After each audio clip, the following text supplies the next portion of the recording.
রাজদূত, তোর মা অমন করে বসে আছে কেন?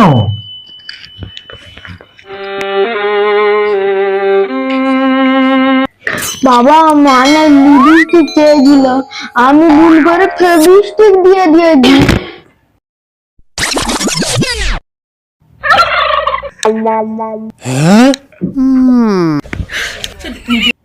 তুই আমার এতদিন মনের কথাটা বুঝলি বাবা।